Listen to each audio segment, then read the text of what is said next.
Yesterday, as the worst of the pandemic raged, childhood hunger skyrocketed.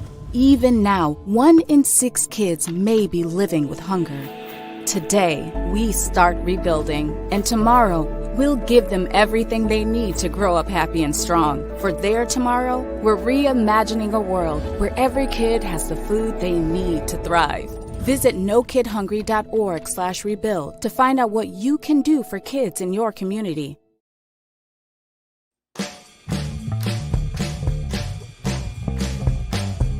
As a community, we build empathy, curiosity, joy, and connection when we share stories with you.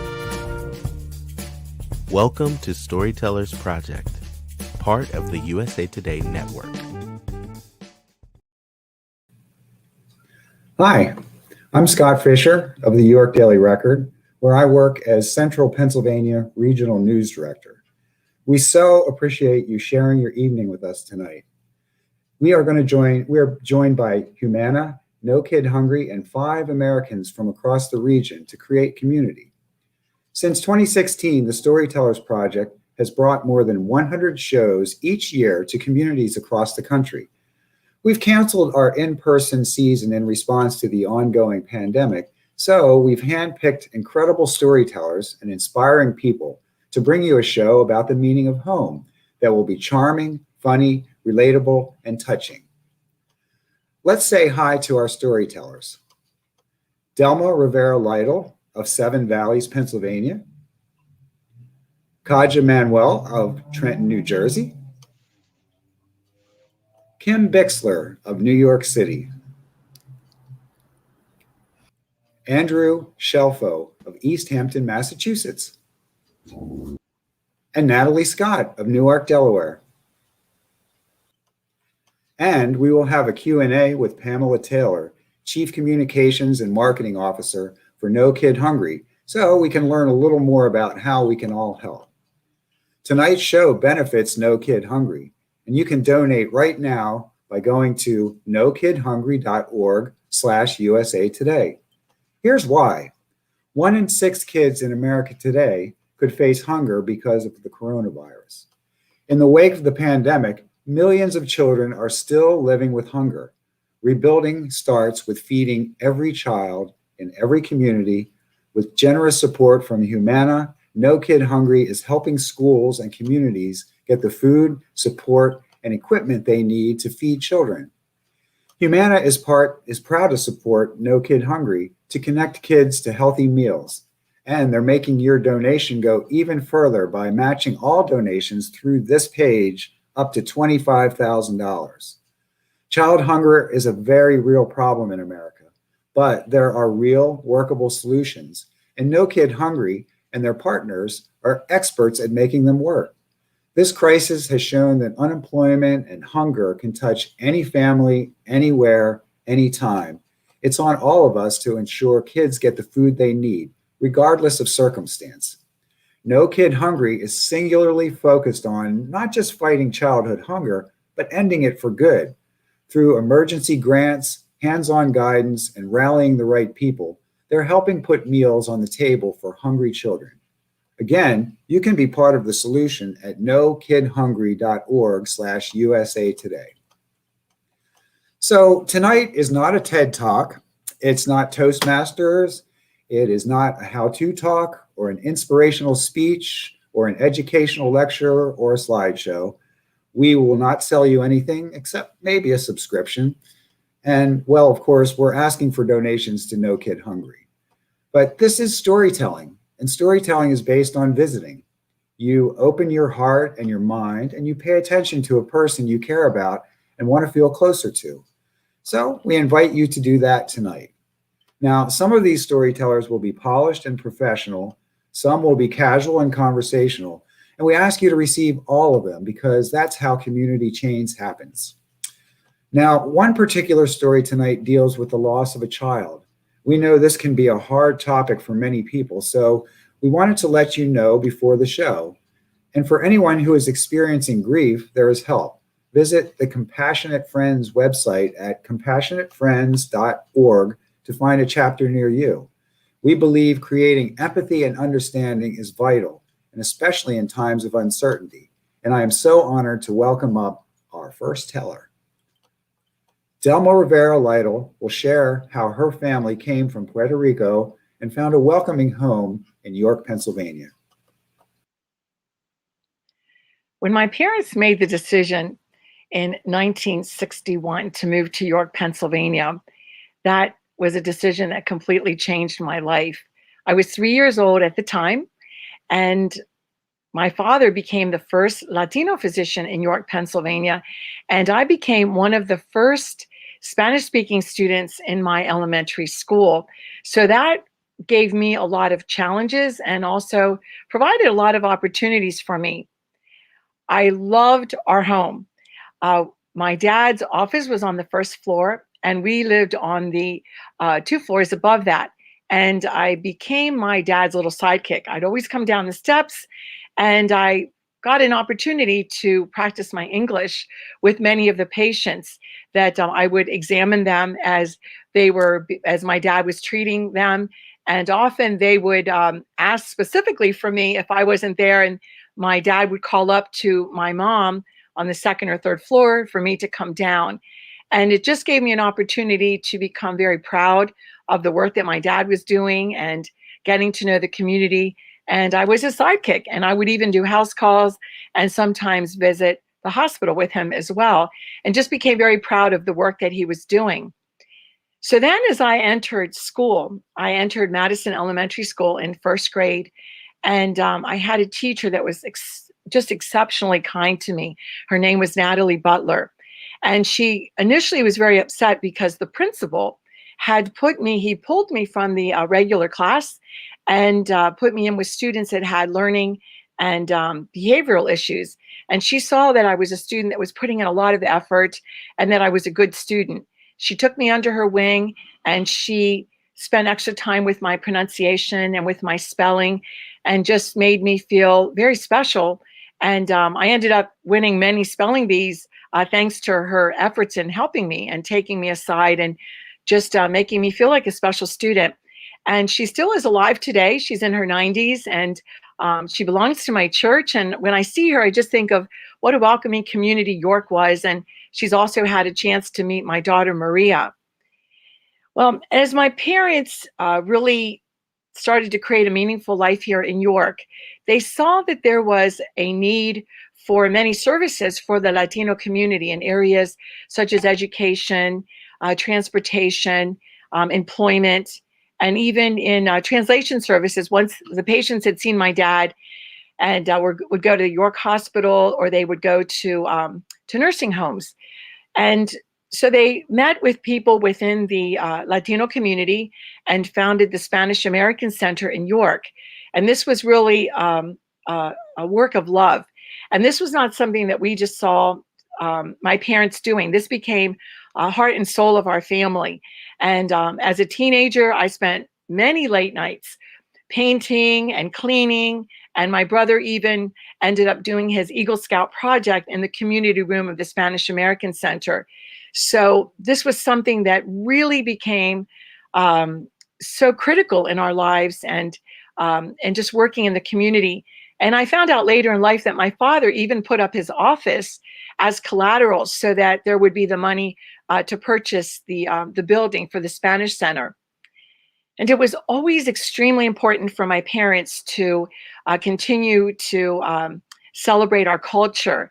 We would always celebrate Three Kings Day, and we had Puerto Rican food. And I would take food that my mom would make, paella and pastelillos and flan, to school. And I would take my dog that understood both Spanish and English so that I could share my culture. And it was the first time many people had had exposure to anything ethnic. And to this day, many of my classmates will bring this up when I see them at class reunions. And one of the big things to celebrate in our culture was quinceañera, which is a sweet 15, which is something that is not celebrated here. We celebrate the sweet 16. And so my parents compromised, and I had a big pool party for my sweet 16, but it showed how they also, acclimated to a place that didn't celebrate in the same way, but it still was something that I was, that I was able to do. And that I didn't feel that I was a misfit or that I felt out of place. And then my mom would also share that at the time that they first moved here, when my parents first moved here, that my mom wasn't sure how she would fit in. And of all groups, there was a group called the Medical Auxiliary that was a social group for the doctors' wives. And my mom saw this as a very elite, all the socialite women of York, and that this would be a group that would not accept her. And as it turns out, this was an organization that became my mom's closest friends. And my parents would go on to say that they were originally here in York. It was on a 2-year plan that they really wanted to return, to their culture, to their family, but that York had been so welcoming. And this one group really made my mom feel welcome. And it just showed how one person, one organization can make such a difference. And my mom, being embraced by the community in the way that she was, became very involved with social justice work. And she was involved in many boards. And I would always see this as an example of, wow, she didn't know anybody here. And she was welcomed by the community. And she also gave back to the community as well. And she was on many boards. And she won a very prestigious award, the Dory Leader Award, one of the former governor's wives, who was really involved in so much racial justice work. And as it turns out, many years later, I was also given the same award. And I just felt very proud that I was continuing the work that my mom had done in York, because York has also been a welcoming community to me. And I feel I'm somewhat following in her footsteps as a diversity officer in the school district that I graduated from. And one of the biggest honors in 2019, during Hispanic Heritage Month, my parents were honored with a street naming in their memory, the 200 block of East Princess Street in the city. And it was such a glorious day to look out and see such a diverse group of people from the York community, my dad's former patients, his colleagues, people from the community, the York City Council making a proclamation, the Governor's Commission on Latino Affairs, still recognizing my parents and remembering them. And there was one moment when my brother and I were unveiling the street sign in their memory. And as I was looking up into the sky, someone took a photo and said, it was as though you were looking up at your parents and they were looking down at you. Because you were continuing their work. And I thought of there's a book that was written by a local author that's called Never to Be Forgotten. And I really thought in that moment, my parents will never be forgotten in York. It was a community that welcomed them and that they embraced this community. And I'm still living here after moving here when I was 3 years old. And so as I remember my parents, I like to even quote the way that people remember them in the community, and many of the thoughts that were shared with us that day of the street dedication, that they were humble, giving people that always put the welfare of others before them, and that to be remembered with love. And that I will always continue to share in the giving and the legacy that my parents have given to York, and that I will always stay in this community, and that I will always share the love and the legacy of my parents that they received when they first came here in 1961. Thank you, Delma, for sharing the story of your pioneering parents with us. In making York their home, they helped create a welcoming home for an increasingly diverse community. So Humana is sponsoring the Storytellers Project shows nationally and now virtually because they believe that sharing stories makes for healthier people and healthier communities. And we need these connections to each other and to health now more than ever. With the COVID-19 vaccines available where you live, consider talking to your healthcare professional about what's right for you. Visit humana.com for more about what they're doing to connect you to better to your health and your community. Again, Humana is proud to support No Kid Hungry in helping to connect kids to healthy meals. And they're making your donation go even further by matching all donations through this page up to $25,000. So next up, we have Kaja Manuel. He became homeless when he was 18 years old, and his story explains how he traveled around the world to find home right where he thought he lost it. Picture it. It's August 2008. I'm living in an all-males dormitory at Shaw University. Shaw University is the first historically Black college university in the South. And I ended up at Shaw because my parents felt as if I needed to dive into my Black culture and to learn more about the civil rights movement. I'm not sure if I ever looked up to my parents' dreams and found out, what they'd hope I'd find out about my ancestors. But I ended up learning a lot about myself. I realized I was gay. And growing up where I'm from, you can be a drug dealer, you can sell bean pies on a corner, you can be anything except gay. And there's a line from Wanda Sykes' skit, Wanda Sykes, the comedian, and she describes coming out to her mother, and her mother's like, Lord, just give her cancer, just don't let her be gay. And that's how it is growing up where I'm from in Trenton. And before I knew it, I was completely cut off, and life as I had known it had changed entirely. I tried to make home at Shaw the best I could, but it was almost as if the universe just wasn't ready for me to have college yet. As a result of my family cutting me off, I was forced to couch surf and learn the local bus route. I ended up working at the local mall, the Crabtree Mall, and I ended up having completely on-call shifts as an Abercrombie and Fitch storefront model. At the time, it was a job, so I thought I was, hot stuff. I was like, okay, I'm going to do this. I'm going to make this work.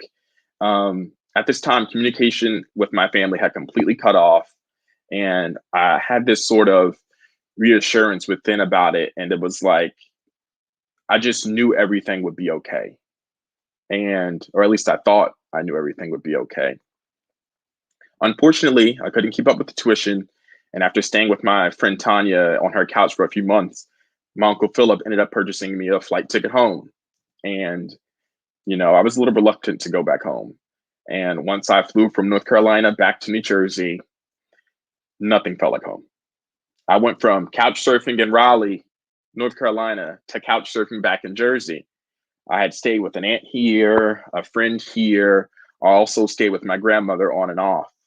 But it was when I returned back home after coming out that I met Dean and Isis. And Dean and Isis are, they were fabulous, flamboyant, eccentric, just like pow, glitz, glam, and glitter. And it was Dean and Isis that really taught me how to navigate life in Trenton as an LGBTQ person of color. I ended up starting college over. I ended up attending Mercer County Community College. And I ended up doing okay, just a C student, just making it through, still couch surfing. And at this time, my connection to Dean and Isis had dwindled. I felt very alone and stagnant in this moment. I ended up joining the media club there. And there's a program at Mercer that partners with the local county news and the university. And that's when I started to really meet my people, my crowd, and people to associate with. I had my brother Javon, who was always there. We were like two peas in a pod. And we became really close with a guy named Cornelius. And Cornelius ended up being our camera guy for the local news channel. Cornelius also loved sports. And one day after coming home from university, Cornelius was gunned down in front of his aunt's house. And it was in that moment that I knew I had to get out of town. So on just like any other college campus, you have your military recruiters. And right after we got the news about Cornelius, I went to campus and I chased down my recruiters. It was like I was recruiting them. I was like, I have to get out of here. And I remember thinking to myself, if I'm going to die, it's going to be for a reason. Like, I just can't die here. And I remember seeing an image of a newspaper pop in my head, struggling student, gunned down, number 15. That ended up being one of the worst most violent years in Trenton's history. And that's how I found my way joining the United States Army. So, as I just said, my mind was made up. I had to go. It was going to take the Lord himself to keep me from leaving Trenton. Like he would have had to literally come down from the heavens and be like, son, no. And during this time period, I ended up losing my grandmother, whom of which I actually lived with on and off. My biological father had passed away. One of my childhood friends, Rodney, had also passed away. And as the relationship with my mother began to mend as a result of those deaths, it was almost as if as soon as we got close together, we were getting close, our relationship was mending, I was leaving, going straight to the Army.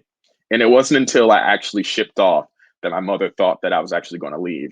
My mom and her brothers are probably thinking like, this little scrawny gay kid from Trenton is not going to the Army. I mean, at the time I weighed probably 120 pounds soaking wet. But I knew I had to leave. My mind was made up. I got out of town. And that was a huge transition for me. I had met two of my best friends, Arnell Bing and Chris Donnelly, and we ended up being each other's support systems when times got rough. And I really needed friends like that to get me through. After basic training, I was transferred to Korea. And that was the first time I really had to make a home for myself. I had went from Korea completely alone and was forced to make it home. And that's what soldiers do. They beat that into you. They adapt. And you know how in the normal civilian world, people have their work moms, their work brothers, their work wives.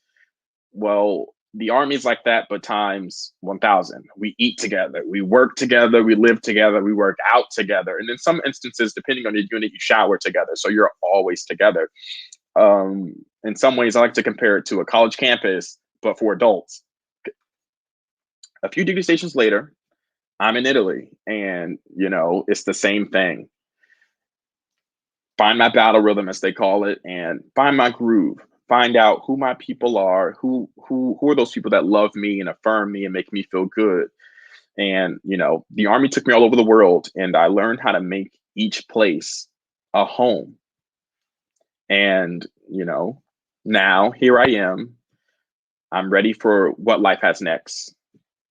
After living in Italy for 3 years, I decided to transition out of the Army. And when you transition out of the Army, we have a transition program where you choose your cohort. I chose the career cohort. As a part of that, you take a personality test to see which job suits you best. And it comes with a list. And politician was among those on the list. And being in the sort of unit that I was in, we saw congressmen and legislators. They would frequent, you know, travel to Italy to tour the facilities and see how we're living. And that kind of stayed in the back of my mind. But once I got the list and I saw a politician, I was eager. I knew I was going to go home. I said, I'm going to run for mayor. I'm going to serve my community in a different capacity. And one thing led to another. And when I returned home, it was like, dum, dum, dum. I came right back where it all began. I was back on my mama's couch. And at the time, I realized I was taking the necessary baby steps back into the real world to have that adjustment to civilian life. And there were setbacks initially, but I kept my why in my mind and harped on it when times got rough to keep me centered. Like, you're going to go home.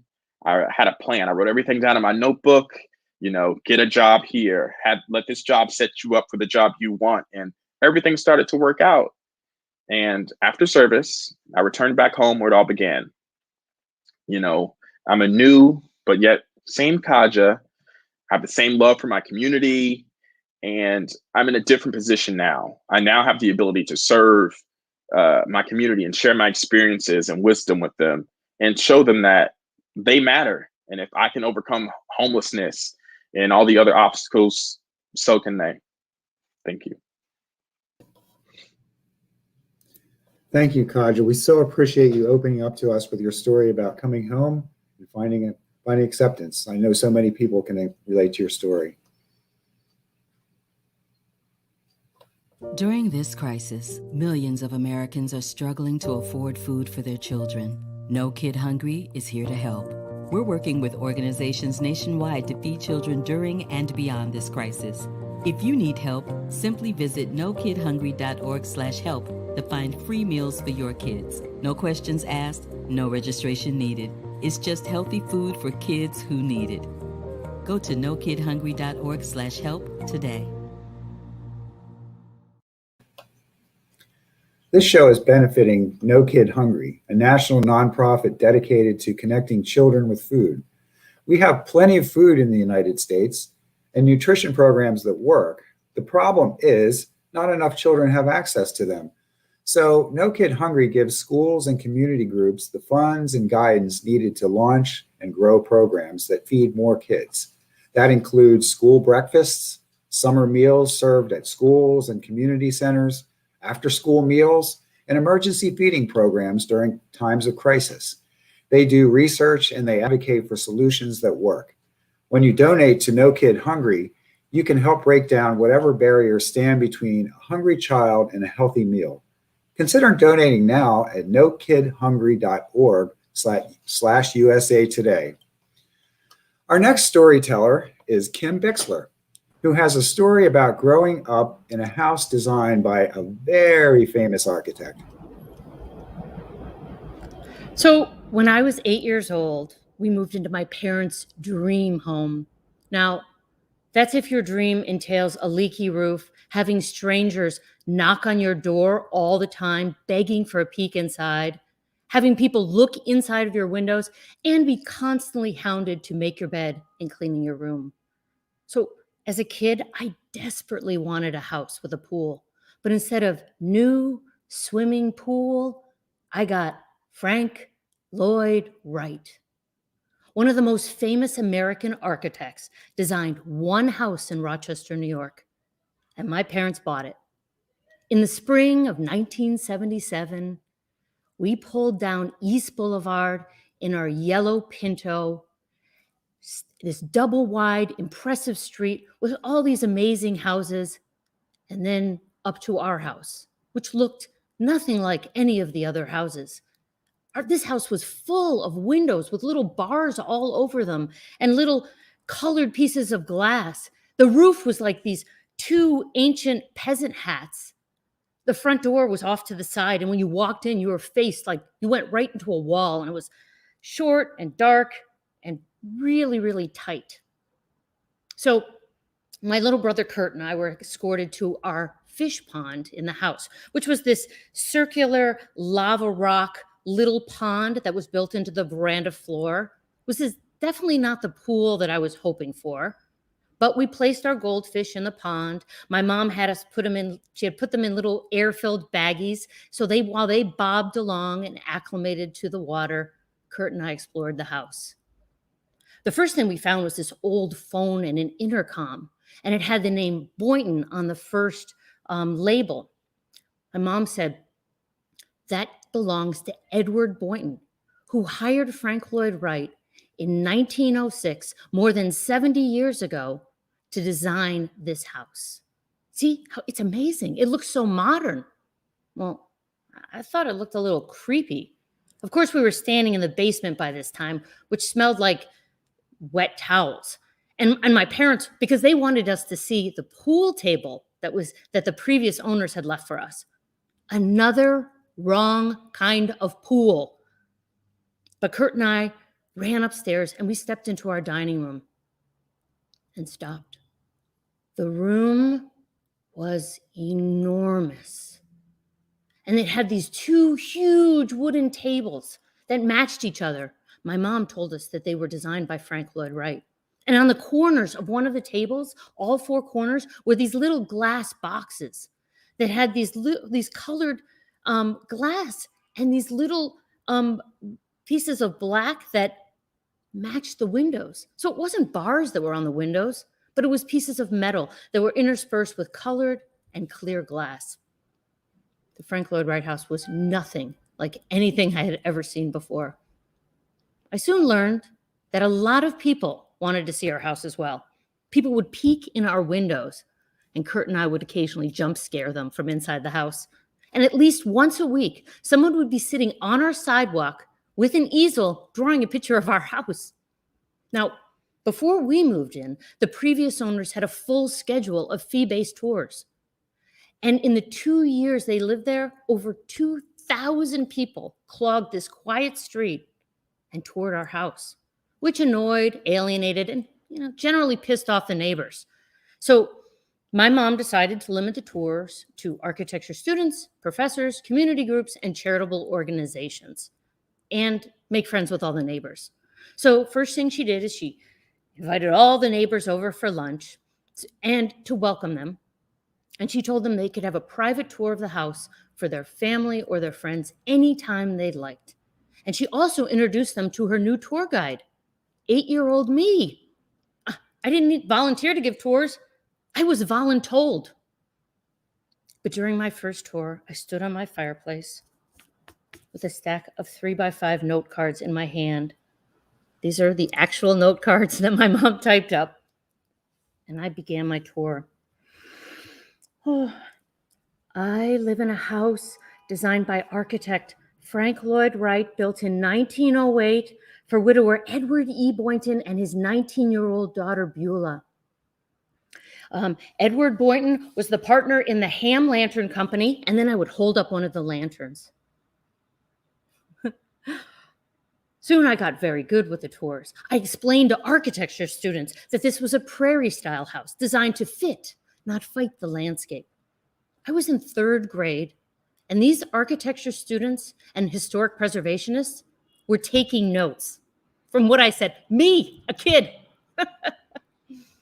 When I escorted them to the dining room, I watched their faces as they scanned the room. And I got my note cards out again. Repetition of pattern and shape create a rhythm in a building like a piece of music. But there was silence, stunned silence, as they experienced the same feeling Kurt and I had when we first walked into that dining room. Giving tours was fun. Well, after a few weeks of conducting tours, my mom suggested that I bring my house in for show and tell. So my house was the first show and tell field trip the elementary school had ever had. Everybody got a permission slip, and they even chartered a school bus to take everybody to my house. And I was the tour guide. I stood on the fireplace with my note cards, and I began my tour to my 4th grade classmates. I live in a house designed by architect Frank Lloyd Wright for widower Edward E. Boynton and his 19-year-old daughter Beulah. I explained to my classmates how Frank Lloyd Wright used a technique called compression and release. So when you first entered his homes in these little, small, dark spaces, they squeezed you in. So when you walked into the dining room, it looked even bigger and more expansive. I showed my fellow 4th graders my best hiding spots and the best technique for sliding down the staircase in a sleeping bag. And then I guided them to the fish pond to show them our 3 goldfish of varying sizes. And I said, everyone, meet Frank, Lloyd, and Wright. I heard a few, that's cool, and awesomes. And then puberty hit, and where I lived suddenly didn't seem cool or awesome. I was mortified when I heard people say, she lives in a mansion. She is rich. I didn't want to think about my house and certainly didn't brag about it. I went to East High School, a socioeconomically diverse school, and I was uncomfortable with the perception that my family was wealthy. The Frank Lloyd Wright house was a financial drain on my parents. But like running around with pots and pans when you're, a little kid was fun as a child, but as a teenager, it meant money. And we lived frugally, usually traveled just to visit my grandparents. But bottom line, I lived in an ostentatious house. And I was reminded of that daily, watching the people walk by, stop and stare. People set up their easels. I felt judged and scrutinized. And this precocious 8-year-old became a really self-conscious 14-year-old. I forgot those moments, the reactions, the look on a person's face when they stepped into that dining room for the first time. I refused to give any tours. But the summer before college, I worked as a lifeguard. Yeah, I have a thing for pools. And I was sitting there, and this huge crowd of students came and descended upon the pool. So I struck up a conversation and said, "What are you guys doing here?" And they said, "Oh, we're architecture students from Cornell." I said, "Well, oh my gosh, I just got into Cornell. I'm going there this fall." And then it occurred to me, "Are you here visiting the Frank Lloyd Wright house?" Yeah, we just came from there." Did the homeowner know you were coming?" She seemed a little surprised. My lifeguarding shift could not end fast enough. I ran home, confronted my mom, and she said, I know, I totally forgot. I forgot there was a tour today." I ran upstairs into my bathroom, and there, lying all over my bathroom, shirt, bra, underwear. Everyone now has seen my dirty underwear at Cornell. I was ready to leave my Frank Lloyd Wright house behind me. But during my sophomore year in college, I was taking this class, History 275, Crime and Punishment. I was getting punished. So I decided to walk up to the professor after class one day because he had been talking about Frank Lloyd Wright in his lecture. So I figured, just in case it might help my grade, maybe I'll talk to him. So I said, "Professor Sompkin, I live in a Frank Lloyd Wright house." His face immediately lit up. He's like, "My wife, she was an apprentice for Frank Lloyd Wright. She designed our house here in Ithaca. Do you have any pictures of your house? Do you think you could come over on Friday night?" I was like, oh, okay. So that Friday, I went over to his house. He greeted me at the front door and led me into his living room. And there were 10 people sitting there. He's like, "Everyone, this is Kim. I invited her over to speak about her house." I was the guest lecturer and I didn't even know it. But I went, stood on their fireplace. I laid out the pictures of my house. And I began the tour I had been given since I was 8 years old. This time I didn't need note cards. I live in a house designed by architect Frank Lloyd Wright, built in 1908 for widower Edward E. Boynton and his 19-year-old daughter Beulah. I watched their faces, saw them study the photos, and I thought, swimming pool, Frank Lloyd Wright. Swimming pool, definitely Frank Lloyd Wright. And that evening, it set me on the path of my life's work. Nope, not an architect, but eventually I wrote a book, compiled all my family stories. I do speaking engagements now, and I'm even writing a musical. And because of that Frank Lloyd Wright house, and because of those tours I gave as a child, and because of that show and tell field trip, 2 of my classmates on that field trip are now architects. Thank you. Thank you, Kim, for bringing your home so vividly to life for us. I remember visiting Falling Water here in Pennsylvania as a child and wishing I could live there rather than in the cookie cutter suburban rancher where we lived. But I guess it's funny how the passage of time changes your perspective about your home, hopefully in a good way. I just went to Falling Water, so that's amazing. Thank you. So now we will hear from a person on the front line of this work, Pamela Taylor, Chief Communications and Marketing Officer for No Kid Hungry, so we can learn a little more about how all of us can help. Here, she's in a conversation with Storytellers Project founder, Megan Finnerty. Hi, thank you for having me. I'm excited to be here. Aren't these stories like, it's a lot, right? We so appreciate all of the work that you and your organization does. So let's get into it. You know, in the decade before the pandemic, No Kid Hungry and its partner organizations had really made huge strides in cutting childhood hunger. But now some of those gains have been lost. Can you talk to us about that 1 in 6 number, kind of what the situation looks like this school year? Yeah, so, in 2018, we saw some of the lowest rates of childhood hunger that we had seen in a decade. The numbers were about 1 in 7 children, almost 1 in 8 children were facing hunger.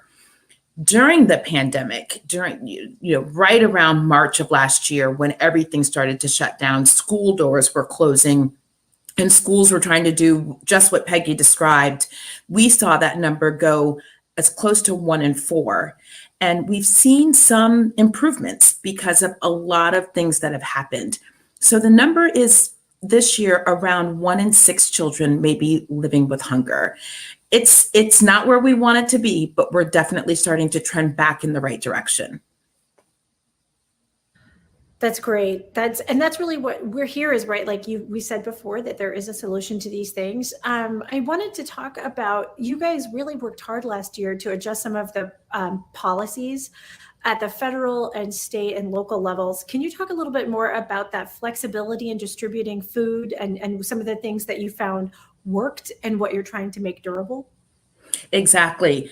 So just like everyone else, we had to figure things out quickly. And one of the things that we learned right away is there are parameters and restrictions in place on where kids can consume food. When food is given out for school breakfast or lunch or after school meals, that needs to be done on school property. Well, what happens when schools are closed? What are children supposed to do? So we had to, as an organization, work with our advocacy groups, our own government relations teams, and make sure the federal government was willing to make some adjustments so that schools and parents and teachers could get food to kids that weren't at school. So we saw opportunities where parents could come by and pick up meals for their kids without having to have their kids in their car. Initially, when this first started, the kids had to be present. That wasn't the safest and healthiest thing to do. So the federal government recognized that that was probably not the best option, lifted some waivers by the USDA so that parents could come and pick up meals for their kids and take them back home. A lot of what Peggy just described, where they used their school buses and they went into neighborhoods and were able to drop off meals for children. Everybody had to get super creative and figure out what policies do we need to look at differently so that we can meet the need of the people where they are during the time that we're in. A lot of those policy changes, though, have been implemented even beyond where we were this time last year. We've seen things like SNAP benefit increases for families so that there is additional money for meals and to get groceries and other things that their families need to have nutritious meals every day. We're seeing things that we just didn't know. How long were people going to be out of work? How long were we going to be able to provide the meals that everyone needed? So these additional SNAP benefits turned out to be really, really beneficial to families. Thank you for going into that kind of detail, because I think it's hard for people in the abstract, like government policies and bureaucracies, right? It's kind of hard to picture. So just the specificity around No Kid Hungry and some of its partners saying back to the federal government, hey, if you have 3 kids in a house and they all have different class schedules and they're all different ages, it might be physically impossible for the mom to find, or the dad to find an hour when they're not all in class or they all have a break and they can all pile into the car, get the food, prove they exist. That's right. It's a nightmare. Yeah. That's and so right. I really hear that, things, anyway, it's complicated, but another thing that came up for a lot of us last year, in addition to being, I think, like really aware of bureaucracies, is how not everybody, depending on where you volunteered or where you lived, might have imagined how widespread hunger is. And after seeing so many nights on the light of news coverage of lines at food banks all across the country, do you feel like the pandemic exposed a hunger crisis? Did it create a hunger crisis? Was it already there? Help us understand kind of from your position what that looks like. It did both, right? Okay. Hunger oftentimes is referred to as a hidden crisis. You can't see hunger on people all the time. And so what the pandemic did is it brought hunger to everybody's television, everybody's mindset, because you couldn't help, like you said, but ignore the hours-long lines at food banks. What it also did is it made hunger much more visible. In other words, people started to see their neighbors in line and their kids' classmates in line and their, friends and families from church in line. People who didn't experience hunger before were certainly facing it in a way that they had never done before. And I think it was important that we tried to make sure people did not feel any kind of shame or stigma around having this moment that no one planned for. No one planned to lose their jobs. No one planned for schools to be closed. No one planned for everything to shut down. And we've heard many times people say, many of us are, one paycheck away from a disaster. And this is what was revealed. This was what the crisis revealed. In addition to all the things that the crisis was, it revealed another crisis. And so I think people had a different understanding and appreciation for the crisis of hunger. And this was something that it made everyone kind of step back and say, wow, I didn't know that it was so pervasive. I didn't know that it was so close to me. I didn't know it could come into my own kitchen. And that was something that I think everyone kind of really got a very up close and personal view with last year. I mean, that feels very true. I know I'd have Zoom calls with my family, and it was a conversation I had with my siblings. We all live in different cities all throughout the West, and each of us talked about, where were we funneling our donations and how many people it seemed like needed our help, particularly at the beginning of the pandemic. We have time for one more question, and I want to go back to that 1 in 6 number. We know it's down from at the peak of the pandemic, so we have a lot to be confident that your donations can make a difference. But talk to us for a second about, a lot of people are aware that they need to donate. How does our donation today, like, where does that money go? How much money have you already donated? Like, kind of give us a sense of scope.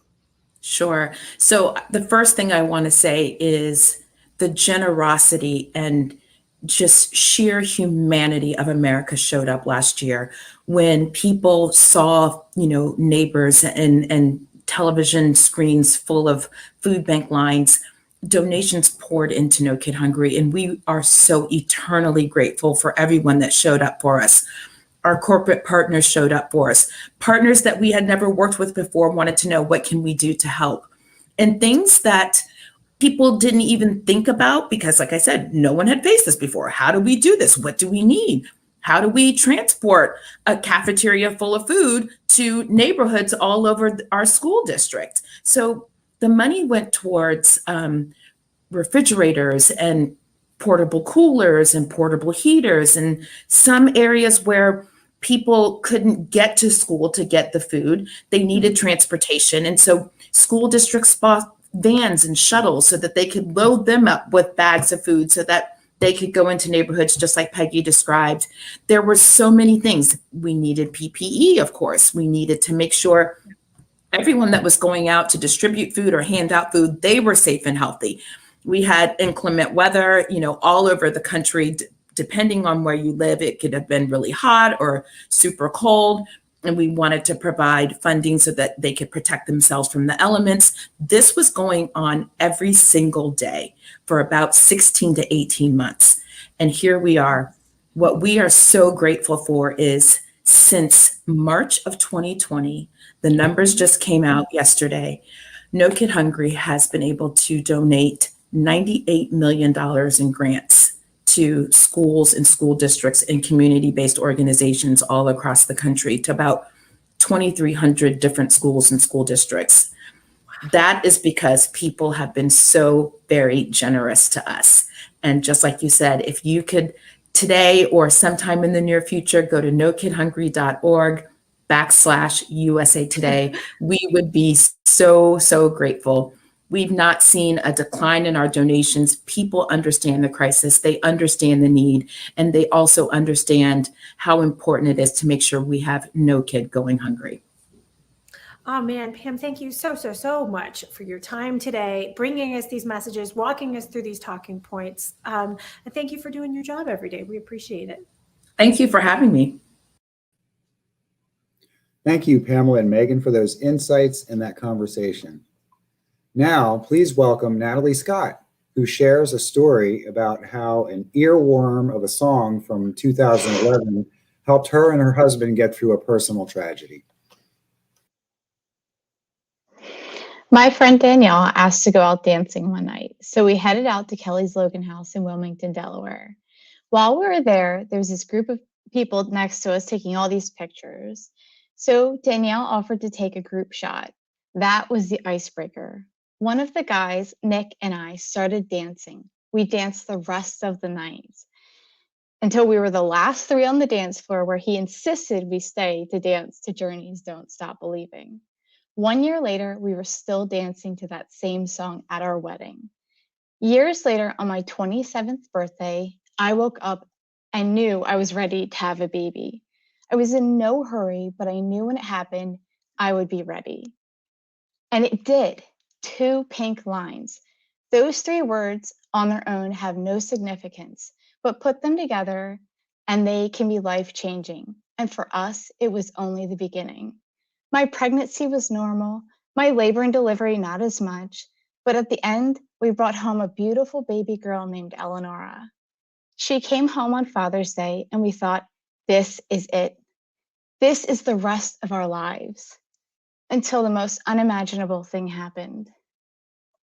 I was 28 years old, holding my baby girl in my arms, Nick's arms around us. If one were to paint a picture of us in that moment, we were, by all means, the perfect new family. But the backdrop of that scene was an emergency room, and the tone was desperation, despair, and depression only starting to seep in. 1 minute, we were holding a perfectly healthy baby, and the next minute, she was gone. As we held our baby girl's lifeless body for the last time, we wondered why. Why us? Why her? And what were we going to do now? I love to paint another beautiful scene of how we bounced back from our grief quickly. But to be honest, when you lose a child, the pain cuts deep into your soul and is only amplified by the fact that people around us kept having babies and keeping them. 1 minute, we were dreaming about first words and first steps, kissing her goodbye as she went off to kindergarten, beaming with pride as she graduated from high school and college, and walking her down the aisle as she started her own family. And the next moment, our dreams came crashing down like tsunami waves on an ill-prepared lifeboat, our hearts splintering like the boards of that boat. We were crushed under the weight of the magnitude of our loss. For a long time, we only saw blackness, like the depths of the ocean. We felt alone and broken. We clung to each other like a lifeline as we faced a world that did not understand our loss, where people made comments that are not meant to hurt, but cut deeply, like, you'll have another one day, and every day gets easier. I can tell you that every day does not get easier. What I tell people now is every day is different. Some days are great, and you start feeling like yourself again. And other days, the pain returns with such intensity that it's like you've lost your baby all over again. When we came home from the hospital, the house was so quiet without her. The silence was deafening. Have you ever had that happen before, where it was so quiet, it was loud? That's what it was like for us. So we walked the entire neighborhood until it was dark and we were forced to go back home. And when we got home, we tried to ignore the pack and play and the void left by her absence. When we finally could go to sleep, I couldn't even escape our loss there. I dreamed of holding her in my arms, but even there, she was not alive. When I woke up, I was holding my pillow instead of her, and I started crying all over again. The tears felt endless. I kept wondering how I could keep crying. As we moved through the motions of each day, planning for a funeral for a baby that we were supposed to keep forever, picking out her flowers and her final outfit, we felt empty the entire time. While we were planning for the funeral, they offered 2 options for caskets that she could lay in for the service. One looked like a shoebox. For most people, this would be the first and only time they met Eleonora. So I asked if we could use her bassinet instead. So when people met her, she looked like a sleeping baby in her purple polka-dotted sleeper rather than an old pair of shoes ready to be thrown out. Nick and I never stopped talking through every hard decision, every hard day, and every painful moment. It seemed like every time one of us was weak, the other was strong, and we held each other up as we hobbled through our grief together. Eventually, though, we found things that made us smile and even laugh. One day, we were in our home office with our dogs Panda and Tater when the song Moves Like Jagger by Maroon 5 came on the radio.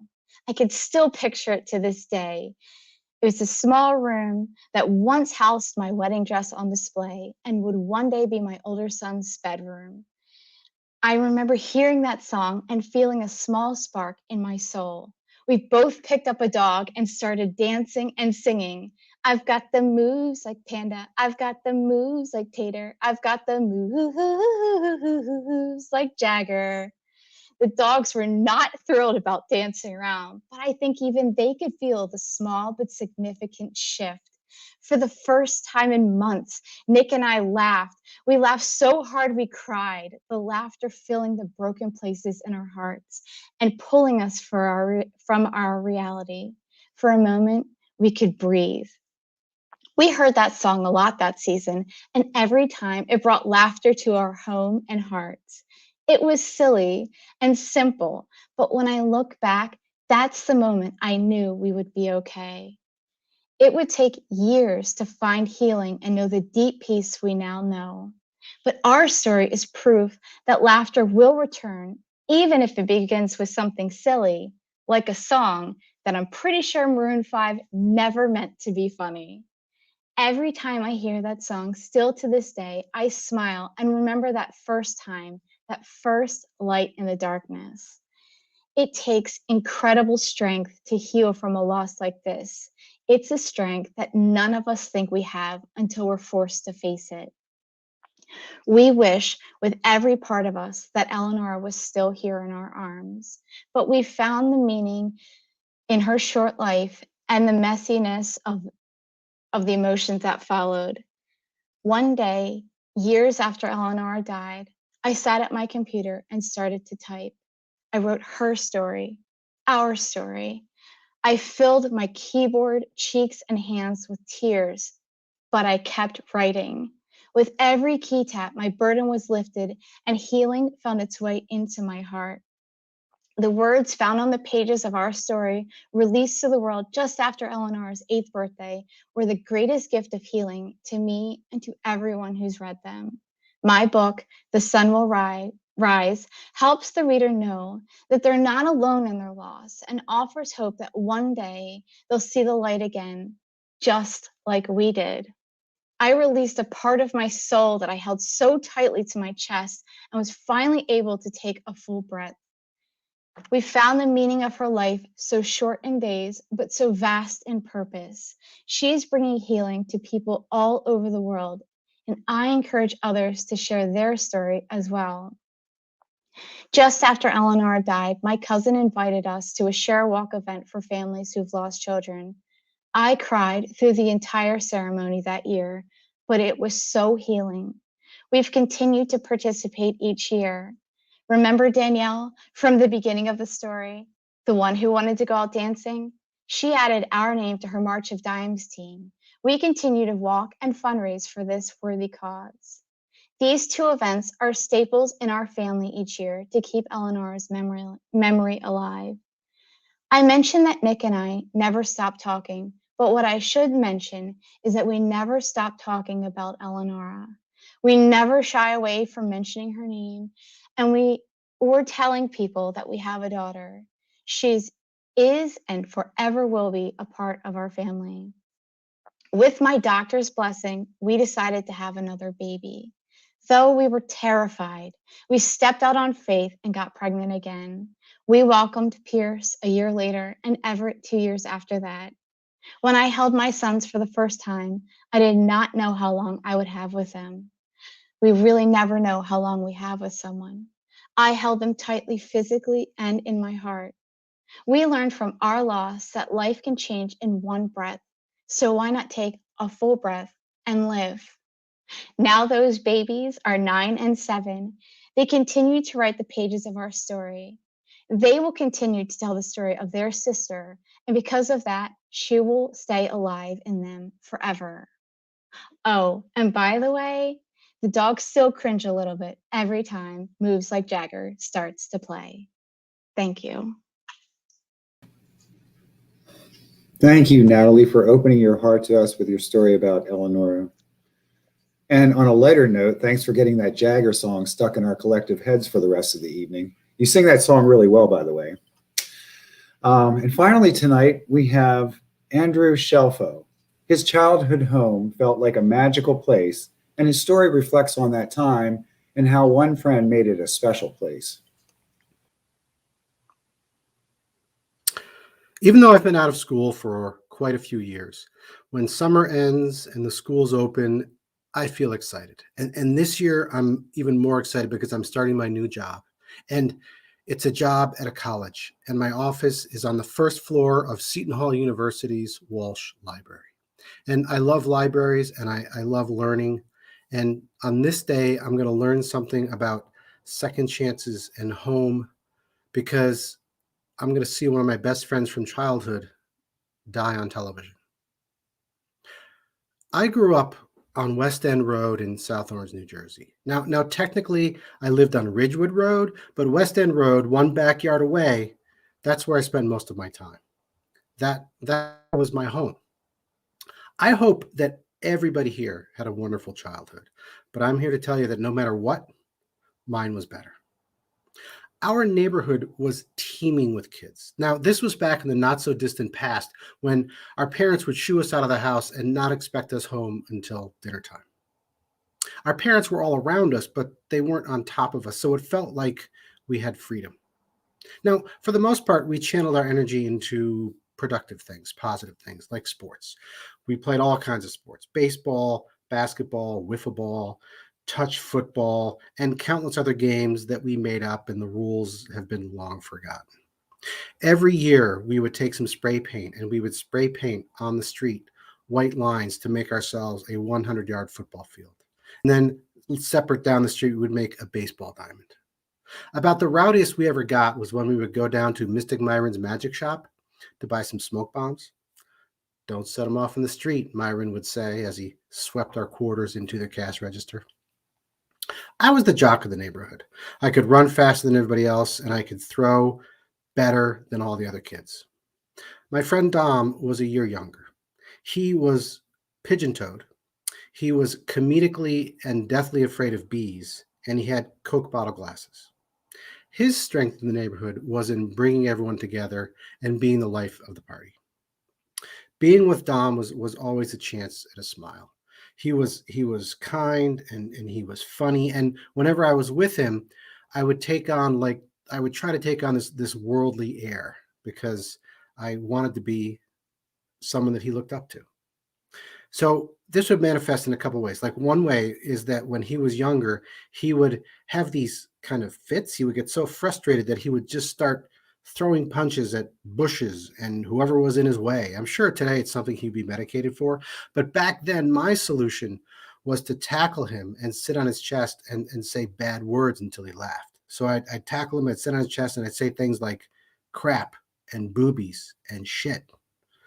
I don't know why, but it worked. I was also the one who told him about the birds and the bees. And he didn't believe me for 1 second, not even after he went home and talked to his mom about it. One day he asked me, "Hey, which do you like better, vanilla lightning or the dominant force?" Now, this was back in the early 1980s when Darryl Dawkins was shattering backboards in the NBA with his thunderous dunks. Now, Dawkins' nickname at the time was Chocolate Thunder. Dom knew this, and he'd been thinking, and he decided that he needed a nickname too. And he came up with two options: Vanilla Lightning and the Dominant Force.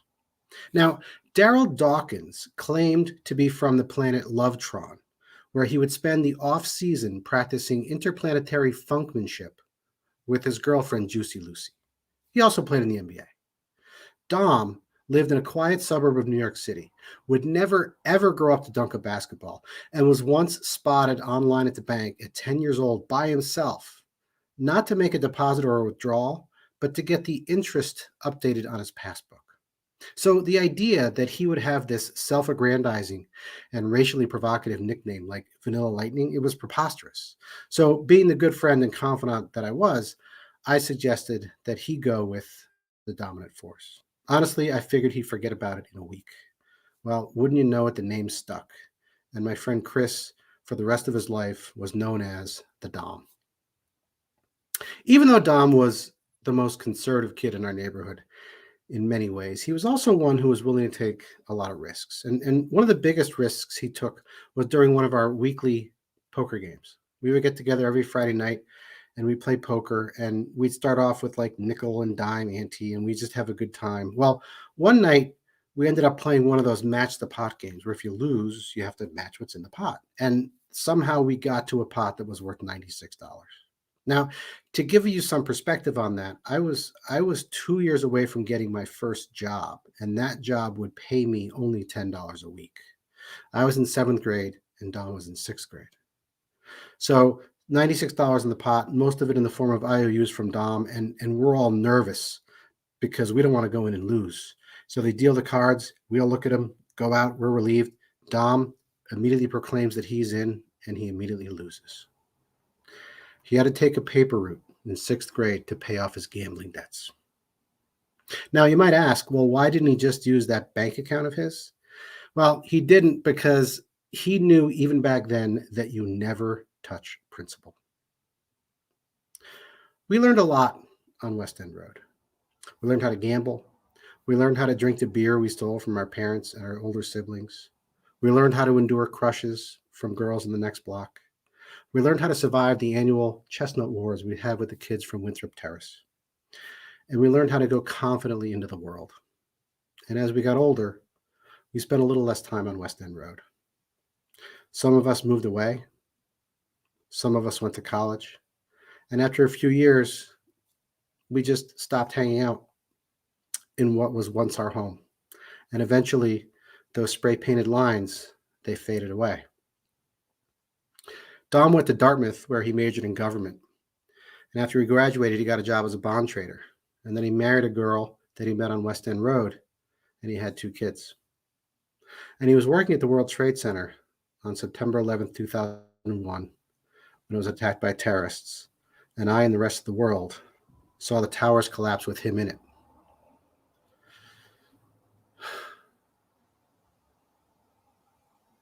Seeing one of my best friends from high school and life and childhood die on television, it was horrible.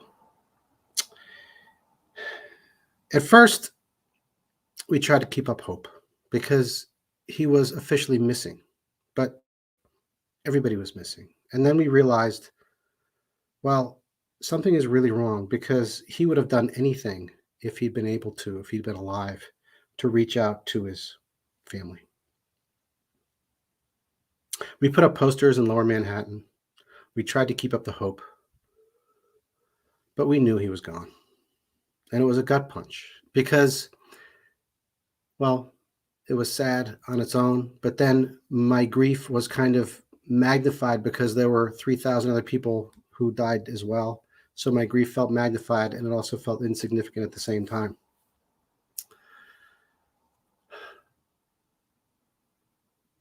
So what about those second chances? Well, Dom had a second chance because he survived the first bombing at the World Trade Center in 1993. And after that bombing, he stayed and he helped other people get out because that's the kind of guy he was. But the terrorists had a second chance too. And I feel like I didn't really get enough of a second chance because I didn't get to see him and laugh with him. The best second chance would have been if he'd been found okay on 9/11, but he wasn't found at all. And his family didn't get a second chance to be with him. And as I thought about it, it turns out that second chances don't really exist, because they're really just first chances, because we never know when we're taking a chance. Because sometimes you take a chance when you just walk out of your house and you go to work one day. And it kind of sucks to realize that, because second chances only exist in stories. And stories, while they can make you laugh, that laughter can't make the pain go away forever. First time I told this story, this is where the story ended, right here, with me in this mass of pain and confusion. But then recently I found out that there's more to the story. Dom's memorial was held in Our Lady of Sorrows Church in South Orange, New Jersey. Now, this is the church where we all made our first communions, where we made our confirmations. It was where Dom got married.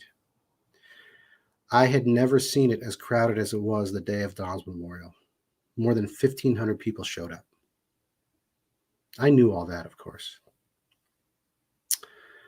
But a couple 9/11s ago, I posted a video of myself telling this story, and I got a lot of nice likes and comments. But then my brother called me up that night and he told me something I didn't know about that day. The day of Dom's memorial, my brother drove through the old neighborhood, and the town had put down a fresh coat of asphalt on West End Road. And on the morning of the memorial, someone had gone and repainted all those old lines. And the message is this: someone from West End Road may have died on 9/11, but the spirit of West End Road lives on. And we have to believe in second chances and third chances, fourth, fifth, infinity chances. Because not to believe in second chances is something that's too terrible to consider. The dominant force lives on. Thank you. Andrew, thanks so much for sharing this heartfelt story about Dom. The vivid description of him and your neighborhood growing up reminds me of my feral childhood in a suburb of Wilmington, Delaware, and I'm sure others can relate to having grown up like that as well. But thank you so much. Well, that's all for tonight, folks. Please join me in thanking our storytellers, Delma, Kaja, Kim, Natalie, and Andrew, for opening their hearts and helping us to create community. And thanks to everyone from the Storytellers Project to produce this evening of live virtual. And please consider donating at nokidhungry.org/USA Today. Good night, all.